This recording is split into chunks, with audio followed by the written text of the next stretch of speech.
Yo, YouTube, what's up with your boy, Sports and Fitness Rants? I'm back, guys. Click that like button. Subscribe to my channel. What's up, y'all?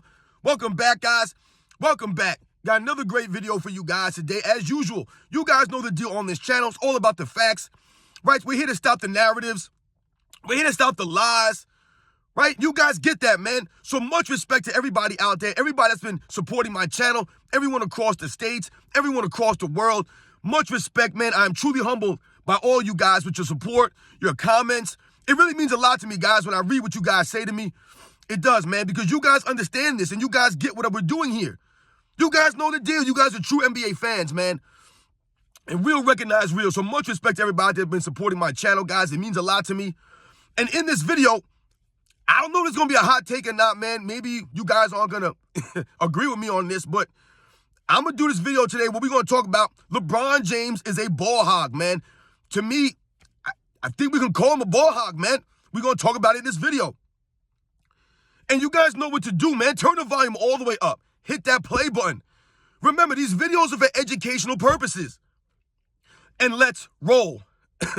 So, yes, guys, like I said, I don't know if this is a hot take or not.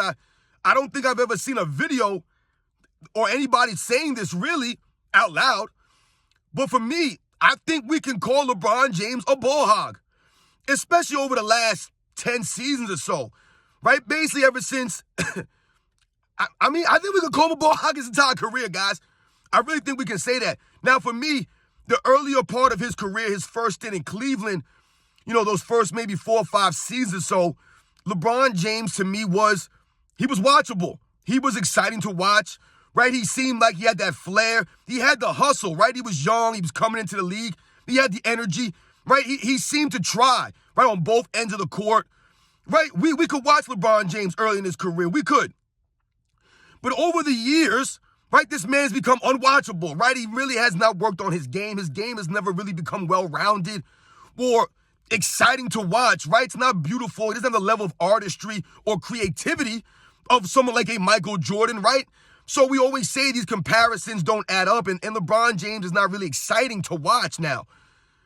But when I say that LeBron James is a ball hog, and I feel we can call him a ball hog, it's not just in the sense that LeBron James is taking all the shots on his team, which he does.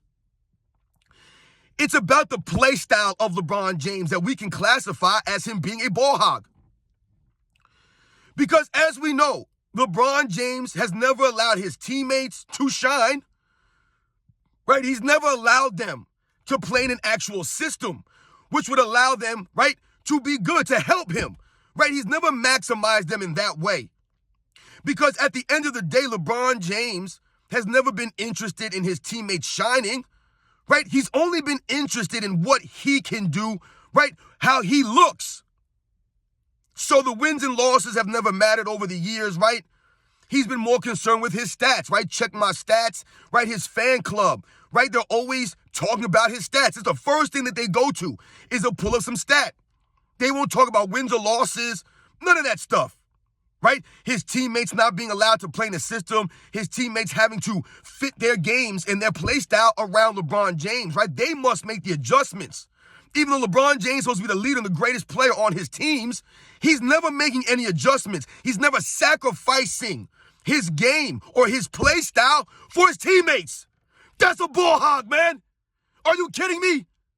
The man taking 20 shots a game, dribbling the ball, the air out of the ball, standing around on defense, resting on defense for offense. This man's a certified ball hog, right? Certified.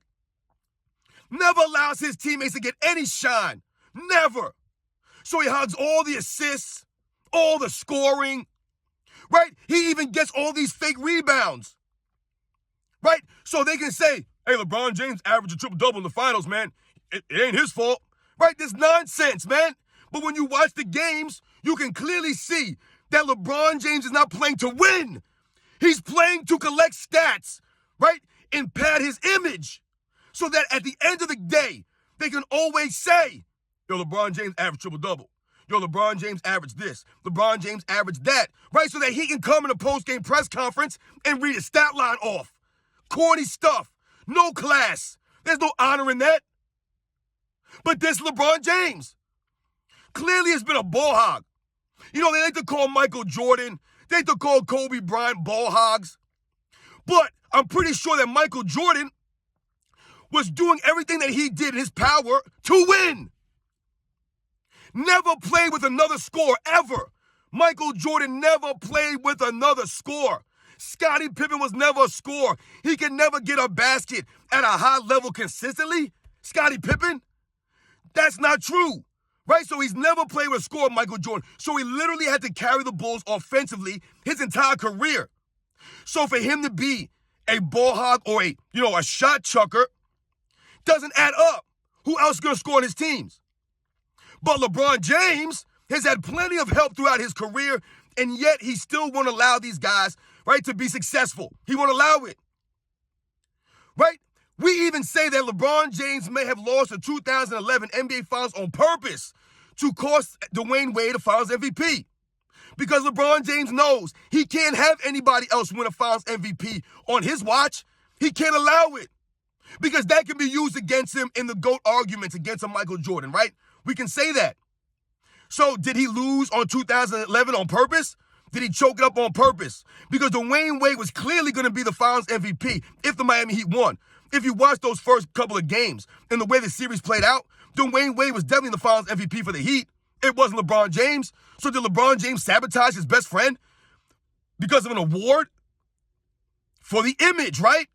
LeBron James has been a glory hog, a ball hog, all that stuff. A stat hog, right? Attention hog. Everything must be LeBron James. No one else should get any shine.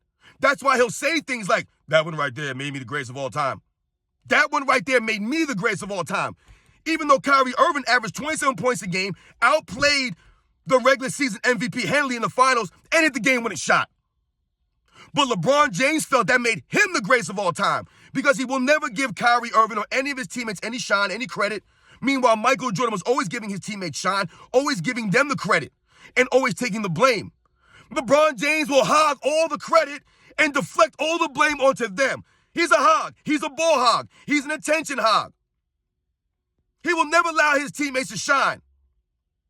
So I guess I don't know if it's a hot take or not, but to me, we can clearly say that LeBron James has been a ball hog his entire career. Always must have the ball in his hands. Always has to make the passes. Always has to make the shots. Right? He's always got to take the most shots. But at the end of the games, he don't want to take those shots. The man will shoot 17, 18, 19, 20 shots in a game. But at the end of the game, he don't want to take that 21st shot or that 22nd shot. He don't want to do that. Right? He wants Dwayne Wade to do it, or Ray Allen, right? Or Kyrie Irving. Right? One of these guys are going to take that shot. This is LeBron James. A complete ball hog. Look at the 2020 NBA Finals, guys, in the bubble. The man was literally sacrificing wins. They should have swept the Miami Heat, man. Are you kidding me? That Miami Heat team?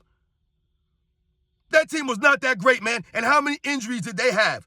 Right? If it was the other way around, you know how many LeBron James fans would have been talking about the injuries?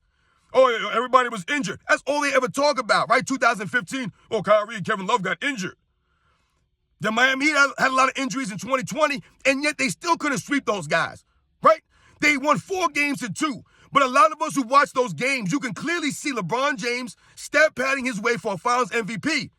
Because we all know that Anthony Davis probably should have won that Finals MVP, guys. But LeBron James made sure that he sacrificed a couple of those wins for some stats to make his numbers look good on the surface. But Anthony Davis was the clear leader of that team, the clear best player of that team during the entire playoff run. But LeBron James was a ball hog, a stat hog, right? A glory hog, the way he's been his entire career.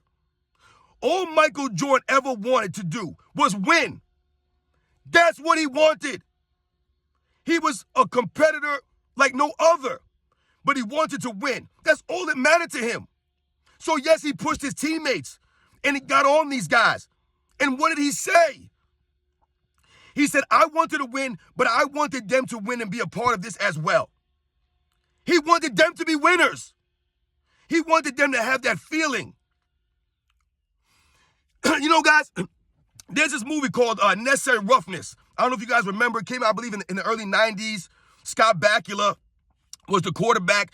Sinbad was in that movie. Really great movie about football, man. Funny movie, man. One of the all-time classics, man. One of my favorite movies, Necessary Roughness.